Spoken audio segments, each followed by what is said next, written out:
जनसुराज के लिए आगे वाला वक्त कैसा है? जनसुराज के लिए कौन सी सीट है वो हम लोग कोई गेस नहीं कर सकते, कोई गेस नहीं कर सकता है कि 0 से 1 इसलिए लिख दिया में एक ही आया ना। हाँ, लेकिन कोई कौन सी सीट होगी वो नहीं बता सकता, जो सर्वे करा वो भी नहीं बता सकता कि वो कौन सी सीट होगी। मैं आपको बार बार कह रहा हूं कि मुझे पूरे बिहार में एज ए पार्टी जनसुराज का एक वोटर मिला था केवल दरभंगा में, और ना ही जा सका था कैंडिडेट नहीं, कैंडिडेट्स को नहीं। सुने मैं जो बात कर रहा हूं कि मैं जनसुराज कैंडिडेट्स को वोट थे।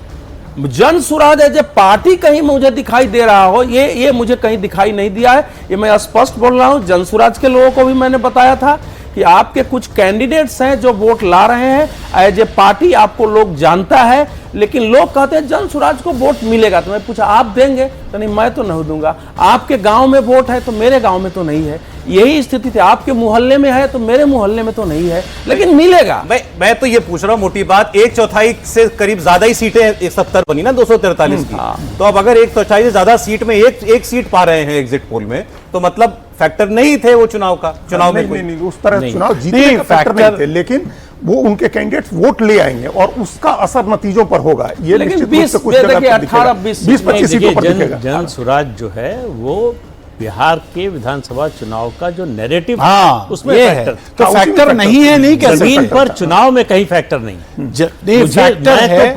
शुरू से कह रहा अंतर भी समझा दीजिए, फिर जमीन पे नहीं थी लेकिन माहौल में थी, इसलिए कि भाई वो नैरेटिव बनाना जानते हैं, चर्चा में आना जानते हैं। देखिए जो जनसुराज के टीवी चैनल पर जनसुराज पे बहस हो रही है, प्रशांत किशोर के इंटरव्यू आ रहे हैं, वोट ही नहीं मिलता तो आप बहुत शायर है, टीवी पे क्या फर्क पड़ता है? कुछ फर्क नहीं पड़ता है, वो नतीजे में दिख जाएगा।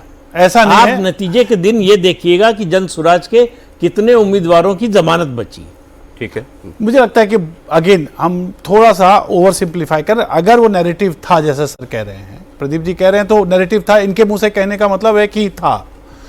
ये नैरेटिव वोट में कितना कन्वर्ट होगा इस पर प्रश्न चिन्ह है, पर कन्वर्ट ही नहीं होगा, ये ओवर सिंप्लीफिकेशन है। जैसे उन्होंने कहा कि एक भी आदमी नहीं मिला, कोई ऐसा कहना मुझे लगता है ओवर सिंप्लीफिकेशन है। जनसुराज में ट्रैक्शन है। अगर जनसुराज के बारे में जितने लोगों से मैं मिला या जितने लोगों से मैं बातचीत कर रहा था, अगर वो ये भी कह रहे थे कि आगे इसका कुछ फ्यूचर होगा, तो इसका मतलब है कि कुछ लोगों ने वहां जाके वोट भी दिया होगा, वो आ जाएगा डेटा में आपके पास। पर ये कहना कि वोट ही नहीं होगा, एक चीज मैं सुनिए, नहीं एलिफेंट इन द रूम हम भूल जाते हैं देखना सर। तथ्य है ना, वो सिंपल और कठिन नहीं होता है।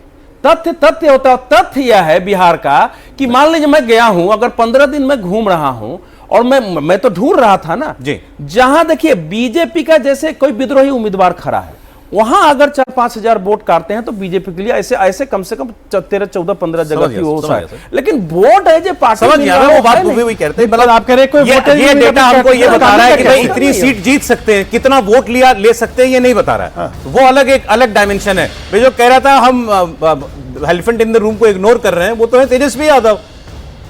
70 सीट में अगर 18 से 23 है तो अभी उम्मीद बाकी है, बाकी चरणों की 3-4 चरणों में तेजस्वी यादव के मुख्यमंत्री बनने की, या यहीं खत्म हो जाती है?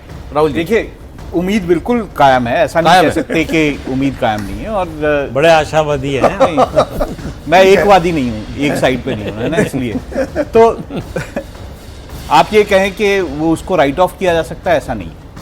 तेजस्वी यादव को अगर वो एक समय ऐसा था बिल्कुल 2-3 सीटों पे आ गए थे और उसके बाद जो है वो बढ़ते बढ़ते यहाँ आ गए, तो नेचुरली नहीं। बट राहुल जी अब इस बात पर आप एक आइडियोलॉजी इसको करिएगा, थेराइज करिएगा, लेकिन जब वो 22 सीट पर आ गए थे तो अगली बार उनको कंधा लगाया नीतीश कुमार ने, तो उनको 80 पर ले गए, और उसके अगली बार चिराग पासवान ने 6% वोट काटा, तब जीते। ऐसी कोई स्थिति नहीं दिख रही है। बीजेपी से ज्यादा सीटें लेते हैं, अगर मैं दल वाइज कहता हूँ तो बीजेपी से ज्यादा। राहुल जी, मेरा प्रश्न जो था, मेरा ये कहना है कि राइट ऑफ बिहार की राजनीति में क्या आपने राइट ऑफ राहुल जी, मेरा सवाल फिर आप समझे नहीं। मेरा सवाल ये नहीं था कि 14 को क्या हो सकता है, या 14 तारीख के दिन उम्मीद बनी रहेगी कि नहीं। मैं तो अभी की बात कर रहा हूं। ये एग्जिट पोल अगर आज के दिन ये बता रहा है 243 में 70 पर 80 से 23, तो क्या अभी जब हमारे पास बाकी रीजन्स के डेटा आएंगे उसमें आपको उम्मीद दिखती है? मुझे लगता है अभी सीमांचल का आएगा, अच्छा ठीक है, उसका क्या रिजल्ट रहता है। मुझे लगता है कि अगर क्या मगध में हो सकता है, मगध का आएगा, मगध में वैसे भी मगध और शाहबाद का आएगा, जहां मगध शाहबाद का आएगा, तो वो वहां पर स्ट्रांग है, तो उसके क्या वो मेंटेन करते हैं। एक इंटरजेक्शन उसमें भी उत्तर, अगर इस मिथिलांचल में राजद की अगर ये है स्थिति जी, आप याद करिए लालू यादव जी के हेडेज में ये वही इलाका था जहां मैक्सिमम सीटें राजद को आती थी।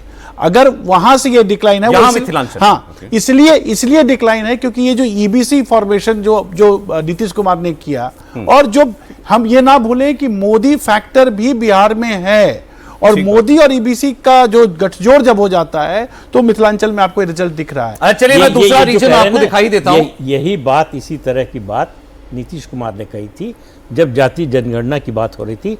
कह रहे थे ये तेजस्वी बहुत चिल्ला रहा है, मुझे लगता है जिस दिन हो जाएगी जाति जनगणना ये रोएगा। बिल्कुल, मुझे लगता है जाति से ज्यादा जो 10,000 रुपए दिए उसका बहुत ज्यादा असर है। अच्छा